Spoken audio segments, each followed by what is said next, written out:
اعوذ باللہ من الشیطان الرجیم بسم اللہ الرحمن الرحیم وَظَنُّونِ الذَّهَبَ مُغَاضِبًا، اور وہ مچھلی والا جبکہ وہ چلا گیا غصے میں بھرا ہوا، غضبناک ہو کر۔ اب یہ غضبناک کس پر؟ اللہ کے اوپر غصہ نہیں تھا معاذ اللہ، غصہ تھا قوم کے اوپر۔ اتنی ناہنجار قوم، اتنی میں نے ان کو دعوت دی، اتنی تبلیغ کی، اور پھر یہ ہے کہ وہ کہہ کر کے بس اب عذاب آئے گا۔ اللہ تعالیٰ کی طرف سے صرف یہ کہ ایک خطا ہوئی، سہو ہو گیا کہ اللہ کی طرف سے ابھی ان کو ایکسپریس پرمیشن نہیں ملی تھی کہ وہ اپنی قوم کو چھوڑ کر چلے جائیں۔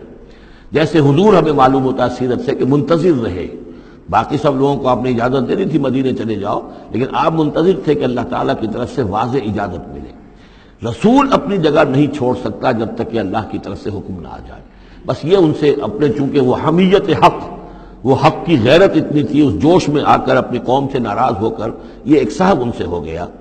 لیکن یہ کہ بڑے لوگوں کا چھوٹا سا معاملہ بھی جو ہوتا ہے پھر اللہ تعالیٰ کے ہاں اس کا ذکر جو ہوتا ہے بڑے سخت الفاظ میں ہوتا ہے۔ اب یہ معاملہ ہے اللہ کا اور ان کے مابین۔ ہم ظاہر بات ہے کہ قرآن مجید پڑھ رہے ہیں تو حق تو ادا کریں گے، اس کا ترجمہ تو کریں گے، لیکن یہ کہ اسے اس پر محمول نہ کیجیے ظاہر الفاظ پر۔ یہ جو ہے معاملہ اللہ اور ان کے ایک جلیل القدر رسول کے مابین ہے، اور پھر یہی وہ رسول ہیں جن کے بارے میں نے آپ کو حدیث سنائی ہے حضور کی کہ مجھے یونس ابن متیٰ پر بھی فضیلت مت دو، میری فضیلت کا معاملہ نہ کرو۔ وَظَنُّونِ، مچھلی والا اس لیے کہتے ہیں کہ انہیں پھر مچھلی نے نگل لیا تھا، اس کے پیٹ میں وہ رہے۔ وَظَنُّونِ الذَّهَبَ مُغَاضِبًا، جبکہ وہ غصے میں بھرے ہوئے چلے گئے۔ فَظَنَّ أَن لَّن نَّقْدِرَ عَلَيْهِ، تو شاید اس نے یہ گمان کیا کہ ہم اسے پکڑ نہ سکیں گے یا ہم اس کو قابو میں نہ لا سکیں گے۔ واللہ عالم، یہ الفاظ جو ہیں بڑے سخت ہیں، یعنی یہ کہ مولانا شبیر احمد عثمانی صاحب نے یہ لکھا ہے کہ ان کے طرز عمل سے دیکھنے والا یہ سمجھ سکتا تھا کہ شاید انہوں نے سمجھا ہے کہ اللہ تعالیٰ ان کو پکڑ نہ سکے گا، لیکن ظاہر بات ہے کہ اس کا کوئی امکان نہیں کہ ایسا کوئی خیال حضرت یونس علیہ السلام کے دل میں پیدا ہو۔ فنادا فی الظلمات، پھر کیا ہوا کہ اللہ تعالیٰ نے وہ جو کشتی جس میں وہ جا رہے تھے، اس کشتی کے اندر وہ صورت بعد میں بھی کہیں آ جائے گی، تو پھر یہ کہ وہ مچھلی کے پیٹ میں رہے اور وہاں پھر انہوں نے تسبیح کی ہے اللہ کی۔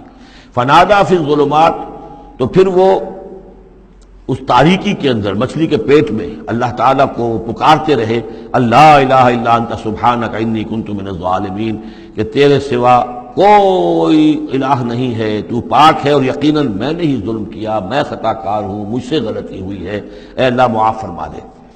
یہ ہے جو آیت کہلاتی ہے، اور اس کی پھر یہ کہ ختم ہوتا ہے، اور اس کی کافی جو ہے لوگوں نے اس کے فضائل جو ہیں وہ آپ کے علم میں ہیں۔ لا الہ الا انت سبحانک انی کنت من الظالمین فاستجبنا لہ، تو ہم نے اس کی دعا کو قبول کیا۔ ونجیناہ من الغم، اور اس غم سے، اس اندوہ سے، اس کرب سے اسے نجات دی۔ وکذالک ننجی المؤمنین، اور اسی طرح ہم نجات دیا کرتے ہیں اہل ایمان کو۔ وزکریا، اور زکریا کو، اذ نادا ربہ، جبکہ اس نے پکارا اپنے رب کو، جو ہم پڑھ چکے ہیں سورہ مریم میں، رب لا تذرنی فردا وانت خیر الوارثین، پروردگار مجھے اکیلا نہ چھوڑ، میرے لیے کوئی ولی ہو، میرے کوئی اولاد ہو، وہ میرے اس مشن کو آگے لے کر چل سکے۔ وانت خیر الوارثین، یقیناً تو ہی بہترین وارث ہے۔ فاستجبنا لہ، تو ہم نے اس کی دعا کو سنا۔ ووہبنا لہ، اور ہم نے اسے یحییٰ جیسا بیٹا انہیں عطا کر دیا۔ واصلحنا لہ زوجہ، اور اس کے لیے درست کر دیا، صحت مند بنا دیا ان کی بیوی کو۔ انہم کانوا یسارعون فی الخیرات، یقیناً یہ وہ لوگ ہیں کہ جو بھلائیوں میں، نیکیوں میں بہت سرگرمی دکھاتے تھے۔ وَيَدْعُونَنَا رَغَبًا وَرَهْبًا، اور ہمیں پکارتے رہتے تھے، ہم سے دعائیں کرتے رہتے تھے، رغبت کے ساتھ بھی، توقع کے ساتھ بھی، اور رہباً، خوف کے ساتھ بھی، بین الخوف والرجاء، ہماری پکڑ سے اور ہماری مواخذے سے ڈرتے بھی رہتے تھے، اور ساتھ ہی ہماری رحمت کے امیدوار بھی رہتے تھے۔ وَكَانُوا لَنَا خَاشِعِينَ، تو سب کے سب جو ہیں ہمارے سامنے جھک جانے والے اور ہمارا خوف رکھنے والے تھے۔ آپ دیکھ رہے ہیں یہ گلدستہ جو ہے انبیاء کے ناموں کا۔ والتی احسنت فرجہا، آخری ذکر ہے، اور وہ خاتون یعنی حضرت مریم سلام علیہا، جس نے اپنی شرمگاہ کی پوری حفاظت کی، یعنی ان کی عفت و عصمت جو ہے انہوں نے اس کو پوری طریقے سے بالکل پاک دامن رہی۔ والتی احسنت فرجہا فنفخنا فیہا من روحنا، تو ہم نے اس میں پھونک دیا اپنی روح میں سے۔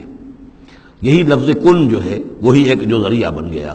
فجعلناہا وابنہا، اور ہم نے بنا دیا اس کو بھی اور اس کے بیٹے کو بھی آیۃ للعالمین، ایک نشانی بنا دیا تمام جہان والوں کے لیے۔ ان ھذہ امتکم امۃ واحدہ، یقیناً یہ ایک ہی امت ہے، یہ ایک امت ہے تمہاری اور ایک ہی امت ہے۔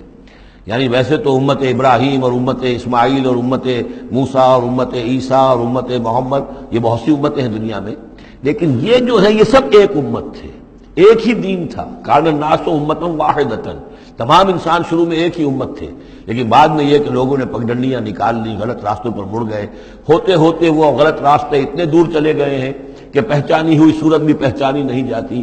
اب ان کو پہچاننا ہی مشکل ہے کہ ان کا کوئی تعلق واقعتاً اس دین حق کے ساتھ تھا بھی کبھی، لیکن یہ ہے کہ حقیقت یہ ہے کہ یہ تمام انبیاء اور رسل جو ہیں یہ ایک امت ہے، ایک گروہ ہے، ایک ان کا رب ہے اللہ، ایک ہی کے ماننے والے ہیں، اسی کے دین کو لے کر یہ آئے۔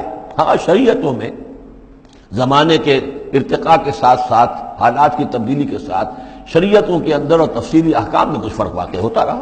ان ھذہ امتکم امۃ واحدۃ وانا ربکم فاعبدون، اور میں ہوں تم سب کا رب، بس میری ہی بندگی کرو۔ وتقطعوا امرهم بینہم، انہوں نے اپنے معاملے کو آپس میں ٹکڑے ٹکڑے کر لیا ہے، اڑائے کچھ ورق لالے نے، کچھ نرگس نے، کچھ گل نے، چمن میں ہر طرف بکھری ہوئی ہے داستاں میری۔ تو یہ ٹکڑے ٹکڑے کر کے لوگوں نے اپنے تقسیم کر لیا ہے، جیسے سورہ ہجر میں تھا کما انزلنا علی المقتسمین الذین جعلوا القرآن عظیم۔ اب ہمارے ہاں بھی یہ ہے کہ ہمارے ہاں جو مختلف گروہ ہیں، مختلف جماعتیں ہیں، مختلف مسلک ہیں، سب کے ہاں کسی شے کی زیادہ اہمیت ہے، کسی کے ہاں کسی شے کی زیادہ اہمیت ہے۔ تو قرآن کو بھی اس وقت اس امت نے بھی گویا کہ تقسیم کر لیا ہے۔ اس قرآن کو وحدت کی حیثیت سے، اس کو کل کی حیثیت سے لے کر چلنا، یہ در حقیقت ہمارے لیے ضروری ہے، اور اس کے لیے ہمیں پوری طریقے سے جتنی بھی ہمارے اندر استطاعت ہے اور استعداد ہے کوشش کرنی چاہیے۔ وَتَقَطَّعُوا أَمْرَهُمْ بَيْنَهُمْ، اور انہوں نے اپنے معاملے کو آپس میں کاٹ پھینٹ لیا، تقسیم کر دیا۔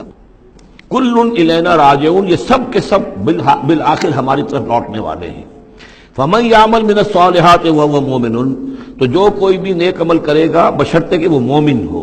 اگر کوئی غیر مومن ہے، ایمان نہیں رکھتا اللہ پر، اور کوئی نیکی کا کام کر رہا ہے، کوئی خدمت خلق کا کام کر رہا ہے، اس سے کوئی سروکار اللہ کا نہیں ہے، اس لیے کہ وہ لوگوں کو دکھاوے کے لیے کر رہا ہوگا، یا کوئی اور اس کی غرض ہوگی، کوئی الیکشن لڑنا ہوگا جس کے لیے وہ اب یہ نیکی کے کام کر رہا ہے اور غریبوں کے ہاں جا کر خیرات بانٹ رہا ہے۔ جب تک کہ اللہ کا یقین نہیں اور آخرت پر ایمان نہیں، کوئی نیکی کا عمل نیکی نہیں ہے جب تک کہ ایمان باللہ اور ایمان بالآخرت اس کی جڑ اور بنیاد میں موجود نہیں ہے۔ فَمَن يَعْمَلْ مِنَ الصَّالِحَاتِ، تو جو کوئی بھی نیک عمل کرے، وَهُوَ مُؤْمِنٌ، اور وہ مومن ہو، فَلَا كُفْرَانَ لِسَعْيِهِ، تو اس کی سعی و جہد، اس کی محنت، اس کی جد و جہد، اس کی ایثار، اس کی قربانی، اس کی وہ اکارت نہیں جائے گی، اس کی ناقدری نہیں کی جائے گی۔ اللہ تعالیٰ شکور ہے، قدر فرمانے والا ہے۔ وَإِنَّا لَهُ كَاتِبُونَ، اور ہم خود لکھ رہے ہیں اس کے سارے کام، اس نے میرے لیے یہ کیا، اس نے میرے لیے یہ کیا، میرے دین کے لیے یہ کیا، فلاں وقت اس نے یہ ایثار کیا۔ وَحَرَامٌ عَلَىٰ قَرْيَةٍ أَهْلَكْنَاهَا أَنَّهُمْ لَا يَرْجِعُونَ، اور حرام ہو چکا ہے، مقرر ہو چکا ہے ہر بستی پر کہ جس کو ہم نے ہلاک کیا کہ اب وہ لوٹنے والے نہیں ہیں۔ اس کے دو معنی ہیں، ایک تو یہ کہ جن بستیوں پر اللہ تعالیٰ کی طرف سے عذاب کا گویا کہ فیصلہ ہو چکا ہوتا تھا، تو چاہے نبی آ گیا، رسول آ گیا، لیکن وہ لوٹنے والے نہیں تھے، اس لیے کہ وہ تو اتمام حجت کے لیے اللہ نے رسول تو بھیج دیا ہے، لیکن معلوم ہے کہ وہ کفر میں، شرک میں اتنے بڑھ چکے ہیں، اتنے آگے نکل گئے کہ لوٹنے والے نہیں ہیں۔ اور ایک یہ بھی ہے کہ جو بستی ایک دفعہ برباد ہو گئی پھر اس کے لوٹ کر آباد ہونے کا سوال نہیں ہے۔ انہم لا یرجعون، صدق اللہ العظیم۔